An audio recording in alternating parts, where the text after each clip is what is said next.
Well, hey, welcome to the podcast. This summer, we're doing things a little bit different with the Loving God, Loving People podcast. We're going to have some different guests with us in periodic episodes with different people. You're going to really enjoy the different conversations we're having. This week, it's Father's Day week. And so we decided to share with you a panel of dads sharing wisdom. It's going to be a little longer than we typically have, but I really think you're going to enjoy it. It's from a conversation we had a little while back, but we're just going to share the entire conversation with you. These dads are all-star dads. Not that there's a perfect dad out there. Look up to these guys. I know these guys. In fact, I just had lunch with one of them this week to get wisdom on parenting. You're really going to benefit from this. Hope you enjoy this special episode of the Loving God, Loving People podcast. Welcome to the Loving God, Loving People podcast, where we talk about what it looks like to follow Jesus in our everyday lives and how, in the end, all that matters is God and people. Here's today's episode. So, hey, it is Father's Day weekend, and I thought to myself, you know, there are thousands of dads that attend our church who are the best. Who are the best dads that we could get some counsel from? And those guys weren't available, so I got these guys instead. There you go. And we just thought we would have a conversation, and just to say it out loud, there are no perfect dads except for one, and that's our Heavenly Father. I got a teenager at home now. I was talking to an older dad the other day, and I was just talking about I don't know what I'm doing, and maybe for some of you when your kids were teenagers you were just killing it, but I'm not. And so I was talking to him, and he said, you know, in the Garden of Eden you had the perfect parent, which is God, and you had the perfect environment, which was the Garden of Eden, and the kids still rebelled. You know, and so he was like, just take it easy. It's all grace. And so just thought we'd have a conversation today about maybe some things that we feel like we're getting right or got right, maybe some mistakes we've made. And then with that, you know, just kind of help each other out. So let's kind of go down the row here to start. Maybe say your name and how many kids you have, and maybe give us the range, because some of you have a whole lot of kids. So name and how many kids you have and the age ranges. And Matt, let's start with you.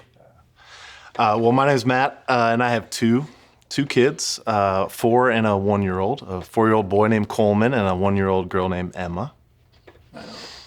Good. I'm Steve. I've got 3 kids, Kyle, Aaron, and Shannon, and the ranges are from 36 down to 31, and I've got 12 grandkids, and I won't give you all the names. I won't do it here in this setting. Could you give names and ages? I could give names and ages. I could. Yeah, Kylie's 15. You know I'm not going to make you. Kylie's 15. She's the oldest. Cruz is 4 months. He's the youngest, and we got a bunch in between. So, yeah. Big family. Yeah. So. Hey, I'm Dan, and I've got 2 kids. Austin is 26, and Brittany is 24. And 2 incredible grandkids. Lincoln is 2, and Addie is 4 months. I'm Jeff Forney. I have 5 kids. Age range from 29 to 13. Tyler, Holly, Rhea, Emery, Noah, the youngest, and 1 granddaughter, Jada. So quite a few kids. My quiver is full. You did good. Yeah, I don't know about that, but I have a lot. Quiver, for those of you who are not Robin Hood fans, they hold your arrows. So five is a quiverful, quiver 5. Let's talk about this. So kind of in different seasons. I mean, I've got an 11-year-old and a 17-year-old, and we just did defensive maneuver driving, where they get to slide around in your car. And so he got to take my car and, you know, slam on the brakes in a parking lot and go through cones. So that was fun. But anyway, I got an 11-year-old and a 17-year-old. Matt, you've got a couple of younger kids. You're across the map. Yeah. 29 to 13. Yep. And then you guys have grown children. Yeah. So let's just kind of kick this thing around. And maybe let's start with the guys with a little more wisdom. or just age. Or they're just older. Yeah. What's something that you look back on and you're like, we're going to talk about the other side of this in a minute, but what's something you look back on and you're like, you know what, I may have did some things wrong, but we got this one right. And what's something you would just say, I got this one right, and it just worked out really well? Is there something that comes to mind? Go for it. You want me to shoot first here? You start. You start. Dan, I know your daughter. She works at the church. She's awesome. Yeah, she is amazing. She is amazing. No, I mean, we've been blessed with two just incredible kids. And I mean, honestly, I wish my wife were sitting up here when you say, what have you done right? Yeah. Because she really just, I mean, is the glue to the family, right? You would say, I married her. I married her. Yeah. I did one thing right? Anyway, I think just, I mean, looking back, I was talking to my son today. He lives in Washington, and just talking to him about, his life and career and his family and stuff like that. And both my kids have an amazing, strong love for Jesus, right? And I think that, I don't know if it was me, one thing that I did right, but I think just instilling them, the love for God and love for people, and to see them as adults, and you go through a lot of challenges to get there. A lot of times you're like, oh, I'm not sure this is really going to work out. Maybe we should reevaluate what we're doing, but just to stick through, man, and continue to pray for them, and to see them as adults that love Jesus and love people, and are investing, in their kids and taking them to church. It's probably the thing I'm most proud of. And, knowing one day that, my kids are going to be hanging in heaven with me is the one thing that I'd like to say, yeah, thank you, God. It's awesome. That's awesome. So you married your wife. That was a good one. Absolutely. Good job. Number one. And what I heard as far as the specific thing was you made sure they were in church. Yeah, absolutely, yeah. Yeah. Was there a season ever, and everybody's story is different, were there a season ever where you were like, oh crap, they're going to go a different way, or were they pretty consistent? No, there's always that season, right? And it doesn't matter how you parent, and if you've got more than one, you're going to have two different paths and seasons that you go through. And even though you parent them the same way and do the same things, they're going to have different paths and seasons. And there was a season, and it was kind of towards the end of my son's college days, and if he were sitting here, he could tell you the story probably better than I could. Where there was a time where I thought, man, I don't know we're going to make it. I mean, there were times, and really hard times, man, where a lot of tears and prayer and begging God, just to intervene in situations. And so there's a lot of challenges along the road. It's not always a smooth road, right? But I think looking back on it now, I'm glad we stuck to it. Yeah, good. How about you, Jeff? Something you look back and you go, well, at least I got that one right. Yeah. I married well, so that starts it out. That's the first thing. 2 for 2 on that. Yeah. And I think marrying well and having the support of your wife, it challenges you as a man, helps you to become better. And then when the children come along, you have a couple people to hold a standard for, your wife and your children. The second thing I would say, our family is divided. We go before Christ and then after Christ. We had first two before Christ, so I came to Christ later in my life, and so I was nowhere near him when we had the first two. Our kids really didn't go to church. We didn't go to church. Fortunately for the next 3, we did. But the one thing, and I'm still trying to do well, is I don't force Jesus on my kids, because to me that was a big turnoff. What I try to do is live my life and have them know who Jesus is through there, because I think that would have made the biggest impact in my life coming up. So that's what I try to do. Now, by God's grace, all of my kids are lovers of Christ. Now, it's not easy, and it's not like they haven't strayed. I have a prodigal son, but the thing is, I always tell them, God doesn't have grandchildren. So your relationship with Jesus is your own. And you can't live on mom and dad's faith. It's yours, so you grow your own faith. And for the most part, I think they've done that well with our help as parents, but and support, like with Sun Valley. Most of them have been here their whole life. So I think that really helps, is to have, try to live your life as best you can. It's not perfect. They know I'm not perfect. I always tell them I'm not perfect. I'm just saved. And that's just by God's grace. And then just, find your relationship. How do you want your relationship to be with Jesus? It's yours. So just go find that. Yeah, I remember, so there's this thing I say all the time at Sun Valley. I'll say rules without relationship equals rebellion. And then I'll say, but rules with a good relationship over time will equal righteousness. You probably don't remember this. You didn't say it, but I kind of got that philosophy from you. And then I was actually hearing another person speak one time, and they said something kind of like it, and I put your philosophy with that. And that's where that came from. And that's still a work in progress, because by no means am I, but sometimes as a parent we come across like we are, and I always have to be reminded, I've made plenty of mistakes in my life. I remember when I was 18. I remember when I was 29. I don't even want to tell them what I was like then. So, but it's by God's grace, all of it. Yeah. How about you, Steve? Something you look back at and you're like, well, we didn't get everything right, but we got that part right. We didn't get a lot right. I'm going to get this right. I married up. So 3 for 3 in the panel so far. Let's just say it. It's 5 for 5. There you go. All right. One of the things I guess I would say is you can't control the outcome. You can do the best you can as a parent, and you cannot control ultimately where your kids end up. And I think that's important.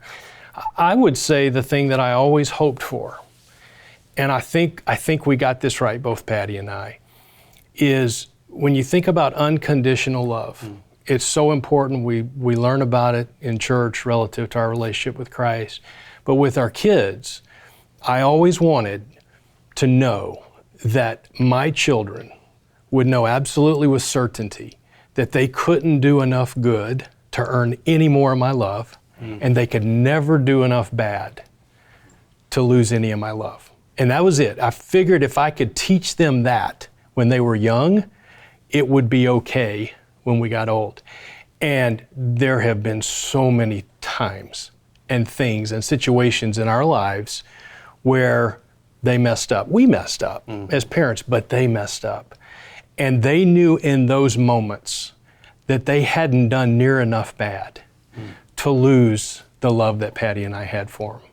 And I think if we can teach our children that and they can learn that concept, that will live with them for a lifetime and eternity. That's good. Yeah. And then one other thing, this is really important, and I'm going to give Patty credit for this, but we got this one right, and she drove this.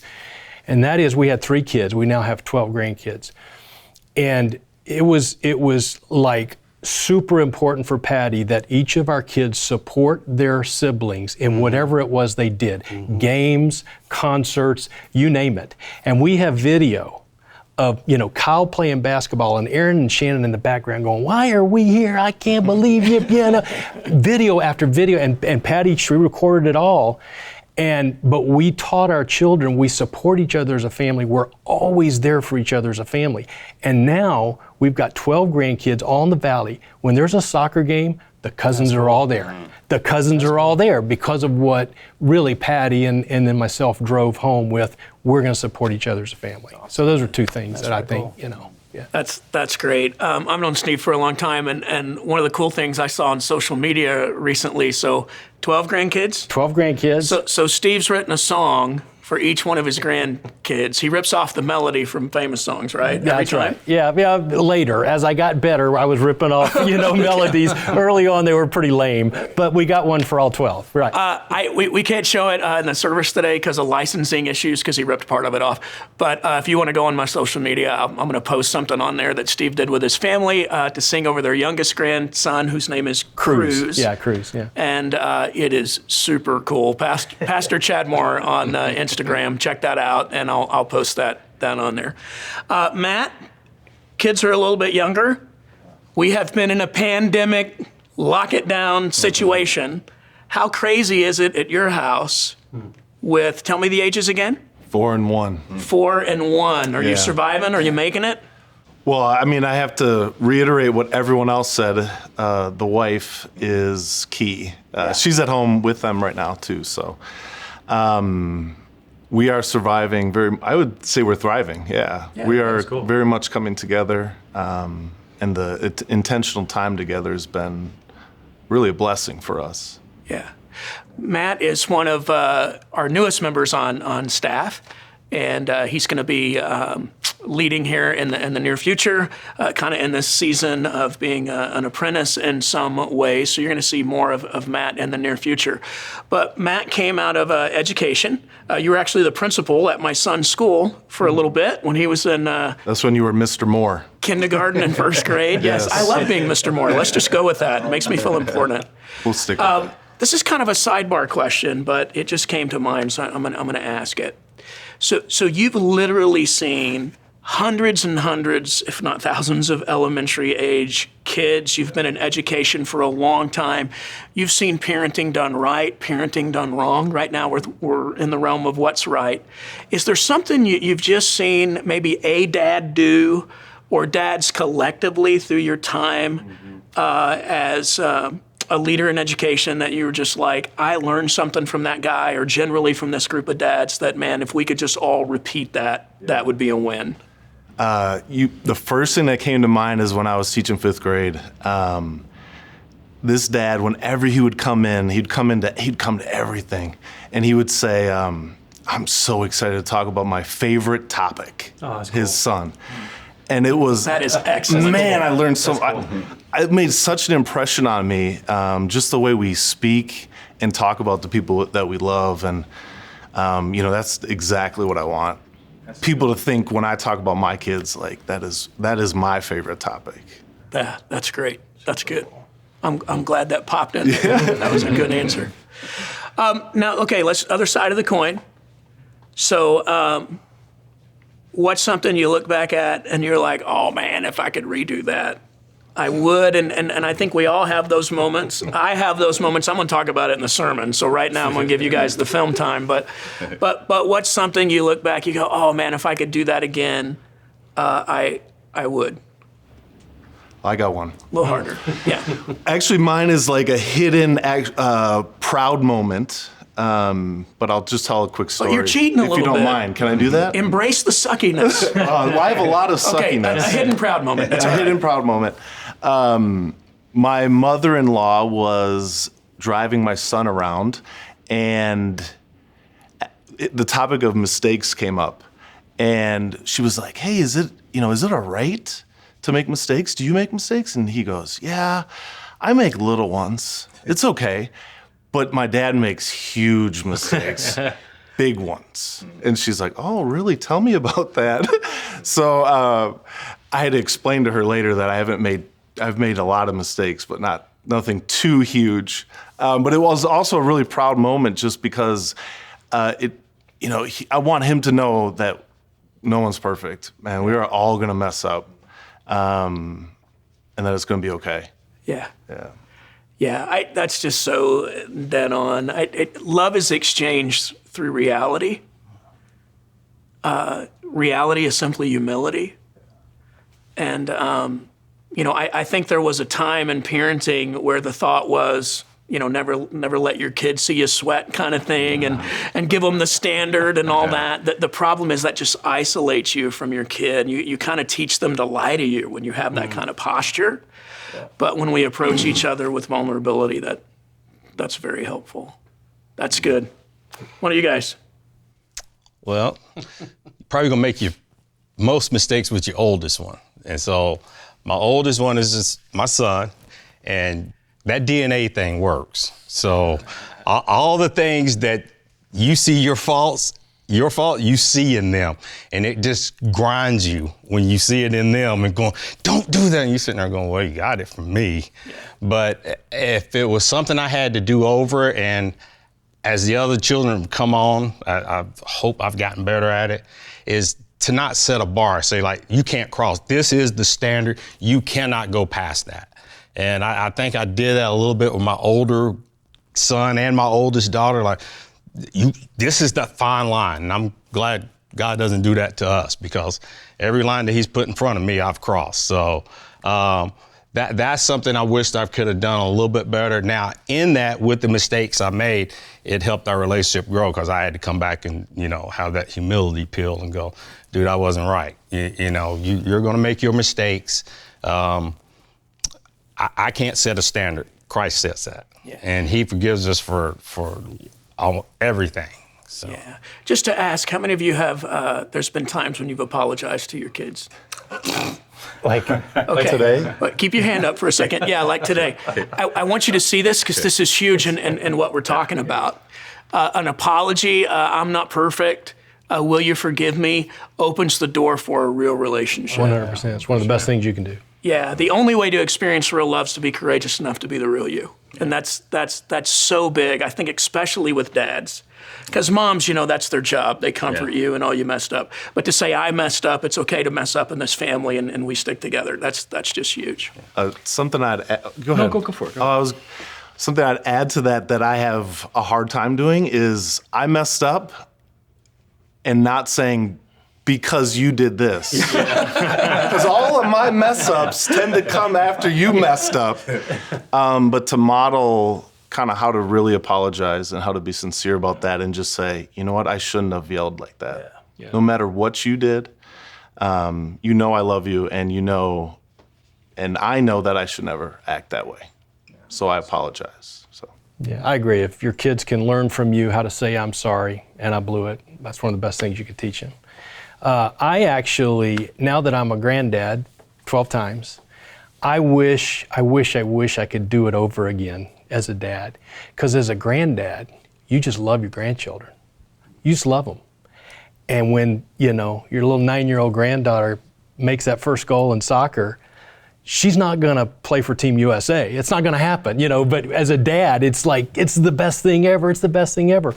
Or when your young child has a problem with telling the truth, they're not going to be like serial felons. But as a dad, everything's great or everything's terrible, and you just exaggerate. I did. Go to those extremes. I would go to the extremes every time, and I lose sleep over it, and I would have angst over it and all that. And as a granddad, I just love them.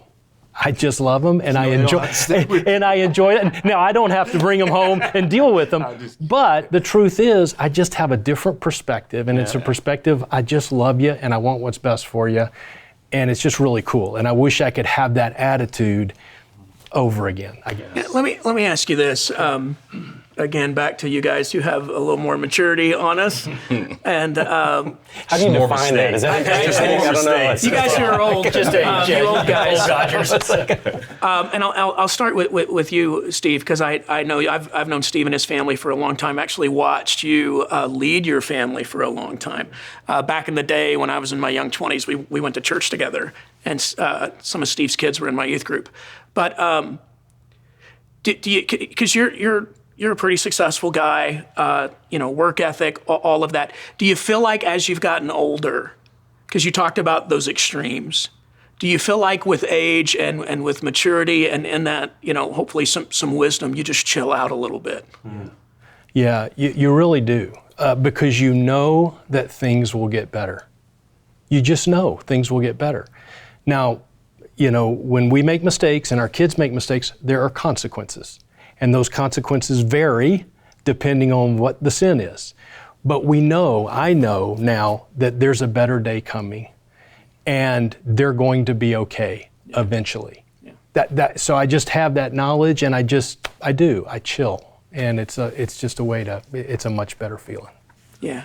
I think in our culture, there's this little G God and his name is potential. We got to all fulfill our potential. The worst thing you can die with is potential. And I'm like, the worst thing you can die with is a lack of a relationship with Jesus, There's no end to the potential God's demand. And I think as dads, if we worship the God of potential, we're killing the soul of our kids. Just with that extreme, you got to do this, you got to do, you're the next star of the NBA. Really? all those kinds of things. I just think we've got to gauge that, teach our kids responsibility, success, work ethic. But, we're not performance driven in our relationship with our kids. Yeah, and I would just say, Chad, that you want to, I want to encourage my grandchildren that they can be anything that they want to be. Absolutely. Right? And they can grow and become great and outstanding at anything they want to be. Absolutely. But I also want them to know that I love them and appreciate them and value them whatever they do. Yeah. Whatever they do. Yeah. And it's like this constant tension you have to manage for sure. How about you, Dan? Something you look back on and you're like, man, I wish I could redo that one? A lot. A lot. I mean, a lot of things come to my mind. I mean, we've all done stupid things, right? And I think, like, you know, you were just talking about just like the pressures of society, you know, what they put on your kids, and, you know, to play all of these sports and do all of these things and perform in class and then obey, you know, and all these great little, you know, Christian kids running around. And you're right. I mean, you know, as a dad, you know, when your kids are younger, you kind of jump to these extremes like, oh, I told a lie, you're going to be, you know, you're going to prison. And you're not. You're not. And so I think, like, just looking back, like, on things I would have done differently, I can relate to you in your defensive driving class, right? One thing I would never do, this is a stupid dad thing, is I thought it was important to teach my kid, my son particularly, I don't know why I was so hard on him, it's just the son-daughter thing, right? I apologize. It's the dad thing, right? But I thought it was important to teach him to learn to drive a stick shift, right? And let's be honest, like, very few of our kids are ever going to drive a stick, like, ever going forward, right? It just doesn't happen anymore. But I thought it was important to do it. I had to learn to do it. And so we went out one Sunday afternoon after church, and I put him in my stick shift car. And I made him, I said, you've got to start and stop this thing 10 times in a row without stalling it before we go back home. And how'd that go? Oh, dude. Yeah, right? Yeah. After like 2.5 hours, and I'm not exaggerating, I was like, I'm sure I said some wonderful terms, right? You're never going to learn how to drive a car, right? You're never going to be able to do this. And we went home after coasting through an intersection or two, and he actually ended up learning to drive a stick, but that's a whole other story. But I think just looking back on, like, things that I would probably change and do over again is you really can't take back words that you say, right? Mm-hmm. In the heat of the moment. And we're all going to say some really stupid things to our kids. And I wish I could take those things back, you know, in those times, but it's really hard. You can apologize, and we should do that. We raise our hands and say we've all done that. But I think, you know, some of those wounds, I think kids are begging and dying for just encouragement that they're not getting from the outside world. And when they come into the family, you know, that's got to be their safe spot. You know, so I think, like one thing I would do is take back some words I'm sure I've said over the years, you know, and even though my kids and I have had this discussion on it, but, you know, you're in the heat of the moment, man, pressure's on, and, you know, you're going through certain things at work, whatever the case is, and you come home and something blows up, you know, your general reaction is to react, right? Instead of just to sit back and say, hey, when I'm 80 years old, is this really gonna matter if my son learned to drive a stick? Probably not. And I'd say this, you know, the second thing I do differently is, I don't know, I just, using the car analogy again, you know, ride in the passenger seat a little bit more, right? Don't feel like you have to control everything. It's gonna be okay. And listen more. I mean, just listen to what they're saying and their dreams and their fears and what's going on at school, you know, and deeply listen to that. I think those two things I would do is talk less, listen more. That's so good. I think if I could jump in. I gotta just talk less, listen more. I'm making a mental and note. It's hard. Yeah. It's hard to do because you're the leader. I mean, you're supposed to be these kids and your point across, and you know the world's going to end if you don't listen. You know, and it's not that way. But real quick, on that point, I had a situation similar where my son was just doing stuff I didn't like, and I wasn't listening. And I was frustrated, and I was talking and telling and teaching, and every time we got together, and I started driving him away. And fortunately, Patty came back to me and said, "You're losing your son, and you need to just love and listen." Was her advice, best advice I ever got. And you bite your tongue, and you listen and you love, and eventually that relationship comes back. And then when they make a mistake or something bad happens, who's the first person they call? The person that listened and loved. And so it's super important. I just. Like literally 2 days ago, I'm in the car with my 17-year-old, and I'm like, hey, you want to go, the restaurants are opening up again. I'm like, hey, you want to go get something to eat? He's like, yeah, can we see if Mom wants to go too? And I'm like, well, I guess, And then she had something going, and we get done with whatever, and I'm like, hey, you want to go get something to eat? He's, no, let's just go home. And so it's quiet for about 2 or 3 minutes, and I'm like, okay, what did I do wrong? He's like, well, I'm like, you always want to, go get something to eat. And he said, Dad, lately I feel like every time we're together, you're just interrogating me. Mm-hmm. And so I, apologized. I'm an idiot. And then he said, I know why you're interrogating me because I did this, this, and this. He goes, so I get it. He goes, it gets old. And, Pastor Chad here, I'm hearing myself preach, to listen is to love. And so I'm like, yeah. You were going to say something, Matt? Yeah. What I was thinking about pride, and how often when I become like a driver of my family, and this is kind of what you guys are talking about, like, we need to do this, and this is so important. The list of things that are really, really important for your kids seems endless. And by the way, that's probably one of the hardest things as a parent to decide on what really is the most important and what's not.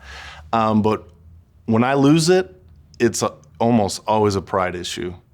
I want my kids, my family to be seen in a certain way. I want my son, my daughter to act in a certain way. And sometimes it's kind of because for their good, but a lot of time it's a pride issue in myself. Yeah.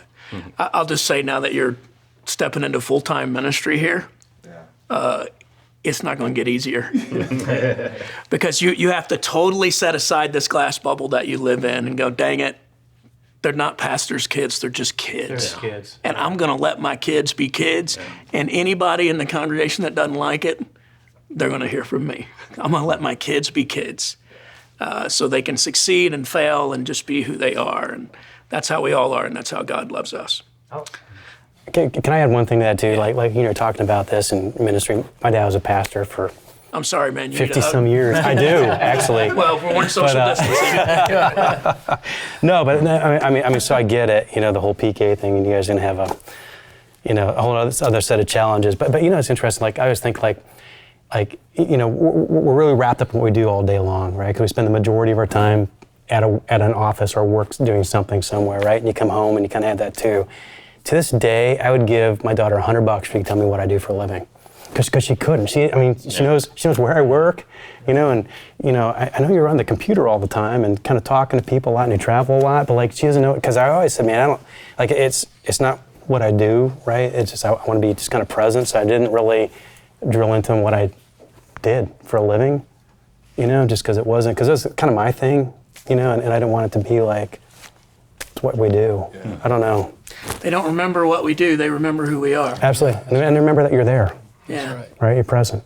Okay, it just occurred to me, we're sitting here having this conversation, and it could be some moms.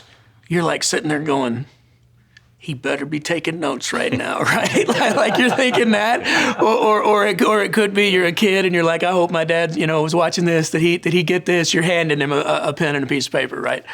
Obviously, it's Father's Day weekend. Let's be nothing but encouraging, all right, to all the dads. Because come on, let's be honest, all of us are screwed up, and we're doing the best we can here. Okay.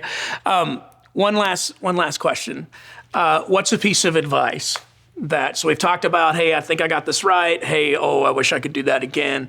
But is there some kind of piece of advice that maybe for some of the more mature gentlemen in the group here, if I could go back to when I was 35, 40, this is what I would say. Or a piece of advice just that you would give anybody, like in the realm of being a good dad, just remember this truth. Yeah, I've got one. When I was a young father, I had these dreams and aspirations of the great things that would happen with and for my kids. And those were what I thought would be the moments I would look back on and say, that was the greatest moment as a parent. And what I found after all these years, the greatest moment as a parent is not the state championship basketball game or the great concert or any of the achievements that my kids have had. And there's been plenty of that, and it's been fun and great. The greatest parenting moments, by far, are the moments when your kid messes up, maybe really messes up, and you are there as a parent to love and to encourage and to wrap your arms around them and say, it's gonna be okay. It's gonna be okay. And then you get through it with them, and the relationship grows and is strengthened, and you look back and you say, that was the best parenting moment I've ever had. And in the end, it was the best. So at any rate, don't be discouraged by those really difficult moments. Love them, encourage them, and you'll look back and say, that was it. That's what helped us get to the place we are today. Yeah. So, can I add on to that quick? Sure, absolutely. That was spot on and awesome. And I would just say, just to add on what you just said, is that, like, success is defined, no matter what you're looking at, right, through just a whole set of experiences, right, and constructive, relationships and confrontations and communication and so on. And families are no different. You've got all these experiences you're going to go through as a family, and I agree. I mean, when you ask, like, our kids, and we like to play these games all the time right now through text messages. Hey, what was your favorite memory, your favorite vacation, or your favorite thing that we did? It wasn't the big giant moments, as a family. It was like, oh, Dad, you remember that time that, we had to move and, this was happening, that was happening, and, we did something small, and it was kind of cool. And those are the things that kind of, that kind of jump back, and they are good teaching moments. It's just these set of experiences, and some experiences are going to be rough, right? I mean, and I would say it's not just about your kids just screwing up and hanging with them, it's about you screwing up, right? And going back and saying, screwed up a little bit, but being willing to admit that, and that it's not about perfection. I always say it's not about perfection, it's about just being present, and just hanging out and fulfilling that responsibility, and let God take care of all the details. And what I would tell myself at 30 is, dude, relax, right? It's like, just relax, right? You're not gonna have perfect kids, you're not gonna be a perfect dad, and it's okay, and there's only one person, like, on earth that my kids can call dad, and that's me. That's so good. And that's me, right? And when they think of me, I want them to smile and have those good experiences, and we grew together. And when they get old, you just want them to hang out with you. Yeah, that's a goal. And when I get old, I just want them to hang out, and that's happening. Like, I still. Okay, I don't want anybody to miss it. He said, presence over perfection. So if you're writing stuff down, that's a one-liner you're probably going to hear from me in the future. It's just so dead on. Presence over perfection. Jeff? I think, through life, we talk about those teachable moments, and a lot of times they occur during adversity. All my kids have been pretty active in sports all their life, and I've always found moments, especially with my sons, I can be hard on them because I was an athlete all my life, and but when adversity happens, sometimes that's when I do my best work, because I just shut up and just go, it's nothing you can do or say in that moment of time. Just let them have their moment, learn how to collect, because if they're going to continue in sports stuff, that's going to be a big part of it. And then that helps them to equate that to life. And if it's something, my wife always reminds me, you got to be more of an encourager instead of a driver. She said, you're really good at that. And that's I kind of put it in this perspective for myself. I try to make my kids be like me, how my work ethic, how my drive, but I don't want them to be like me in the bad things. But what I always try to remind them, they can be better than me. Kids, go be better than your parents. Every parent here, I think, would say they want their kids to be better. Absolutely. And sometimes we need to step out of the way and let them do that. I'm not saying that I do, but I work on it. So I like my youngest son here, I've got 4 kids in front of him, and sometimes I think I'm doing a whole lot better, and then sometimes I'm going, dude, I did the same thing with all the rest of them. I want to be different. Well, I think it's some things we want to be the same. It's a foundation. All the other kids, like during this pandemic, what I'm seeing now is my kids are talking to the younger kids about spiritual things. I went, whoa, who taught them that? The mom, but anyway, but they're helping one another. Now, I always used to say, your brother and sister, trust me, will become your best friend. And oh no. I'm like, down the road, somewhere, your brother and sister will be your best friend. And I'm starting to see glimpses of that. I'm sure you're a little bit ahead of it, you see that. But again, if I bring this all back to, don't try to make them be like you. Tell them to be better than you, and help them. Yeah. Help them be that, because you know how bad you are, so help them be better. Matt? One thing I pray a lot about is, in Chad, I stole some of this from you. I don't know how much from you, probably all of it, but is to be an advocate for love, peace, and fun in the house. Yeah. And, I think back of my dad and Dad's, I suck at that, which is why I have to say it, because it helps me. Yeah. That's why I pray over it, man. Yeah. I pray for you too, by the way. Thank you. Yeah, you're Please welcome. continue. I look back at my dad and dads in general, my dad especially. When you think of the memories, you think of the goofy, funny, willing to be embarrassed, not willing, they're not going to be embarrassed. They're just going to go do something goofy. And, those moments are so much more memorable than like the moments, the big moments of awards and stuff like that. So it's a good reminder for me and for all of us to like, man, what are we intentionally doing to be fun in our houses? And it's okay, and from a non-planner, it's okay to plan those things too. It's okay to plan for like a crazy event, whatever it is, just something different that could end up being really memorable.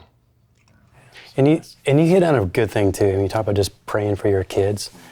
Man, there's nothing more important. Because I think everyone up here would say we don't have all the answers, right? But God does, right? And He knows our kids. And I don't know. It's even when you don't want to, right? Even when you're busy, is just put that into practice every day, especially when they're little, and praying with them. And you'll hear the craziest stories, right? And they'll expose the most amazing things at night before they go to bed when they're little. Yep. When you're there praying with them. Yeah. And those are the things that I'll cherish forever. Yeah. That's good, man. One other quick thing, don't let things simmer in your family. Don't let them simmer. Patty's been really good at this in our family, but get things out. You hear stories about siblings that haven't talked for years, or parents and kids that are estranged. I don't get that. It happens, but don't let it happen in your family. As a pastor for 20 plus years, it happens all the time in every family. Yeah, and so life's too short. Yeah, it is. I mean, just, if this was your last day, you just wouldn't let that come between you. Get it on the surface, deal with it, talk about it, and come to some resolution, whether it's disagreement or not. Don't let it simmer. Get it out, talk about it, and do that from the time they're little ones all the way until they're adults. Yeah. I always tell our kids, we're not perfect. See the imperfections in us, see the good things, because one day you'll be a parent. And the thing is, you get to be the parent that you want to be. I remember things my mom said. I didn't have a dad. I had a mom that raised us. There's 5 big old boys in the house and some girls, and our mom's about 5'2", and she looked at us. We said, "Yes, ma'am." But it's be the parent that you want to be. I told my wife, I said, I'm gonna do the best I can. I said, but I know one thing. I said, by God's grace, I said, I want to be with my kids for their whole life. Yeah. That was our first standard. And for me, it really had a significance. I said, I will not leave my kids. Hell or high water, boom, I'm here with them. By God's grace, if I continue on for another 30, 40 years, whatever He's willing, I want them in my life. They're mine, So. Well, thank you guys for sharing some of your wisdom with us. And as all of you have said, wisdom comes from mistakes and learning from them. And we're kind of all in process. But happy Father's Day. Happy Father's Day. To each of you. Likewise. Happy Father's Day, guys. Happy Father's Day. And it's Miller time. Thanks for watching this week's episode of the Loving God, Loving People podcast. Make sure you subscribe to this channel and click the bell so that you'll never miss an episode. And while you're at it, if you found value in this conversation, we'd love it if you would like this video, leave us a comment, and even share it with a friend. Doing that will help more people meet, know, and follow Jesus. And lastly, you are always welcome to join us each week for one of our services right here live on YouTube. Thanks for joining us. We'll see you next time.